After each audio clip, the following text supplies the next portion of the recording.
رحم کو حدیث کې راغلی ارحموا من فی الارض يرحمكم من فی السماء زمکه کې چې څوک دي په هغې باندې رحم وکوي تاسو باندې به هغه پروردګار عالم رحم وکړي چې کوم په اسمان کې دی بل حدیث کې راغلی الراحمون يرحمهم الرحمن کوم خلک چې د الله بندګانو باندې رحم کوي الله په هغه باندې رحم کوي سخت زړي دا مه کوئ عمومي کوشش کوئ چې پیسې ډېر ورکوئ د الله په لار کې نفل باندې پیسې نه لګېږي خلک ډېر کوي نفل هم ښه شی دی خو بعضې صوفیان او شیخان غوندې خلک دي هغوی نفلونه ډېر کوي خو 1 روپۍ د الله په نوم باندې نه ورکوي انفاق د الله پاک په لار کې خرچ د الله پاک په لار کې پیسې ورکول د الله پاک په لار کې زکات ورکول عشر ورکول فرضي صدقات نفلي صدقات د مسکینانو د یتیمانو د کونډو د بېوزلو امداد کول او مدد کول د طالب علمانو مدد کول د مکتب د طالب علمانو د دیني مدارسو د طالب علمانو پوهنتونونو کې لیسو کې لاړ شئ هلته وګورئ معلوم کړئ چې داسې هلکان دي هغه خپل خرچ او مصرف نشي کوی د هغوی مصرف برداشت کړي دې سره به ستاسو قوم وطن به هم ترقي وکړي ستاسو په وطن کې به ستاسو په دې ځای کې به ستاسو په دې ملک کې به علم به ډېر شي خلک به تعلیم یافته شي وطن به معذب شي وطن به آباد شي تعلیم باندې پیسې ولګوي دلته غټ غټ حاجیانې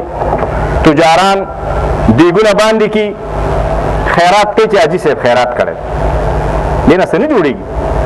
بنیادي کار وکړئ د یوې کونډې د یو کال مصرف ورکړه ته چې دیګونه باندې کې او حاجي صاحب خیرات کې او مالدار او شتمن خلک هغې ته راغواړي په هغې باندې خوري ریا کې د اجر په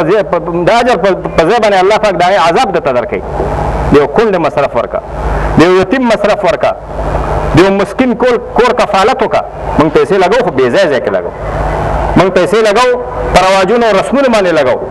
زه یم چې د دې خیرات دا تصور دا چا پیدا کړی دی خو دې ته حیران یم الله او د الله پیغمبر خو دا کله هم صحابو داسې نه دي کړي چې دېګې باندې کړی خلک راوښتي چې ما خیرات کړی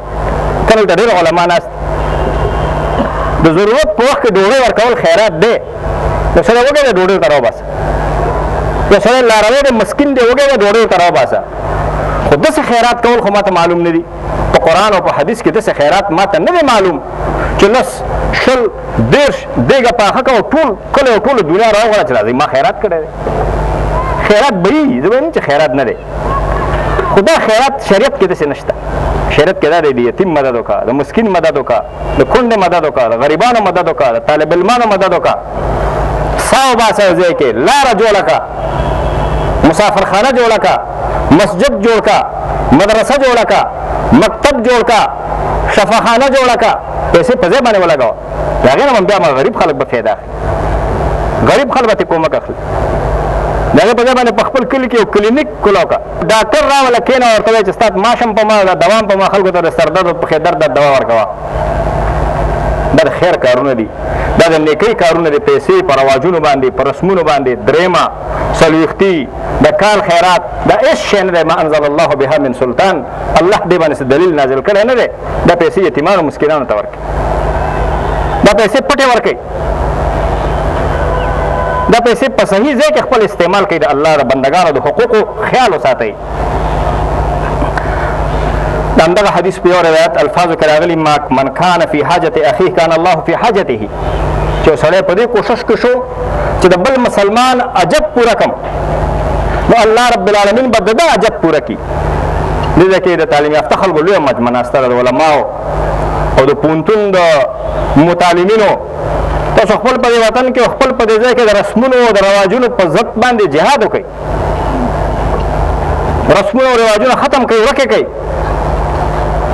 د هغې په ځای باندې د خیر او د انفاق فی سبیل الله او د الله په لار کې د انفاق د الله په لار کې د خرچ لارې را ژوندۍ کړئ نبي علیه الصلاة والسلام سنت را ژوندي کوي د ودونو کې چې خلک ډوډۍ کوي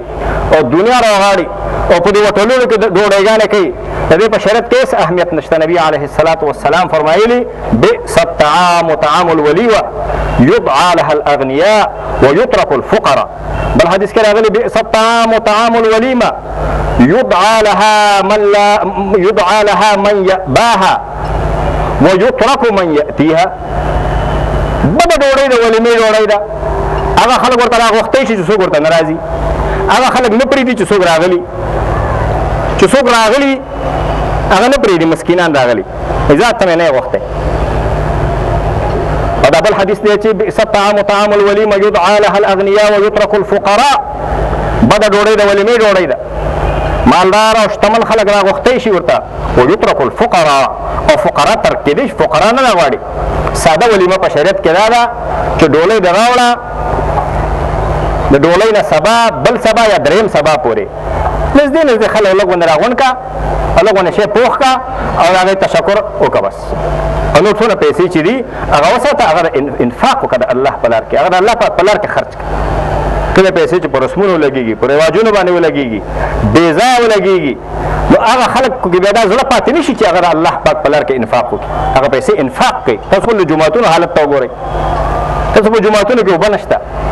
په جوماتونو کې سترنجۍ نشته په جوماتونو کې برق نشته دی په جوماتونو هم دا حالت دی او د رسم او د رواج پابندي کوئ زنانو ته او ښځو ته زه دا نصیحت کوم دا ورته وایم چې رسمونه پرېږدئ کوزدې موزدې او په دې کې مصرفونه پرېږدئ وړوکی دسمال او غټ دسمال پرېږدئ په یوازې وخت په یار ته یو خوږه کاسې پرېږدئ په دې کې چې څونه پیسې جمع کېږي دا یتیمانو ته ورکوئ مسکینانو ته ورکوئ رسم رواج مه کوئ مال جمع کوي ځان کې د انفاق جذبه پیدا کوي د الله په لار کې د مال لګولو جذبه په ځان کې پیدا کوي زمونږ وطن تباه دی زمونږ وطن برباد دی زمونږ وطن کې په سبونو یتیمان دي زمونږ په وطن کې کونډې دي زمونږ په وطن کې افاحج دي زمونږ په وطن کې معیوبان دي زمونږ په وطن کې ډوډۍ نشته او ته رسمونه او رواجونه کوي ته پیسې او د دې وطن شتمنۍ او دولت په رسمونو په رواجونو او په سیالۍ باندې لګې دا په سیالۍ باندې لګوي دا پیسې په سیالۍ مه لګوئ دا د الله د بندګانو د ښېګڼې لپاره استعمال کوي دا د الله د بندګانو د منفعت لپاره استعمال کوي دا د الله د بندګانو د خیر لپاره استعمال کوي زموږ په وطن کې 80% خلک بې تعلیمه دي 80% خلک دا بې سواده دي تعلیم خو پرېږده تعلیم خو هغه چا ته وایي چې څوک پوهنتونه وایي یا تعلیم هغه ته وایي چې یو سړی کتاب وګوري د هغې نه مطلب واخلي دې ته تعلیم یافته وایي یعنې 80% خلک بې سواده دي کاغذ نشي ویلی د واده روقه نشي ویلی خط نشي ویلی 80% خلک بې سواده دي او ته پیسې په رسمونو په رواجونو باندې لګې دا زموږ کوچان د غټ غټ تاجران چې د پېښور په هوټلونو کې واده کوي د کابل په هوټلونو کې واده کوي دا د الله او د الله د پیغمبر مجرمان دي دا د قوم مجرمان دي دا د ملت مجرمین دي الله پاک به د یوې روپۍ حساب کوي دا پیسې واخلئ د دې وطن په خیر باندې ولګوئ د دې قوم په ښېګڼه کې ولګوئ مسکینانو سره یتیمانو سره کومکونه وکړئ دارالایتامونه کله وکړئ یتیمانو لپاره مسکینانو لپاره د غرب نه او د اروپا نه خلک راځي روزنتون جوړوي او په هغه روزنتون کې بیا هلکانو ته نڅا او ډانس ګډا ورته ښیي ستا بچیو ته نن د فقر او د غریبۍ او د غربت د وجې نه ګډاګانې خلک ښیي ګډاګانې خلک ښیي ستا بچي په بېدینۍ باندې تربیه کېږي او ته پیسې په رواجونو په رسمونو د پېښور او د کابل په هوټلونو کې په ډمانو باندې لګې الله به درنه پوښتنه کوي الله پاک به تانه د دې تپوس کوي الله به د دې پوښتنه کوي ورونو نبی علیه الصلاة والسلام د انسان د عمومي حقوقو په باره کې فرمایلي دي الایمان بضعة وسبعون شعبه ایمان څه د پاسه 80 شعبې دی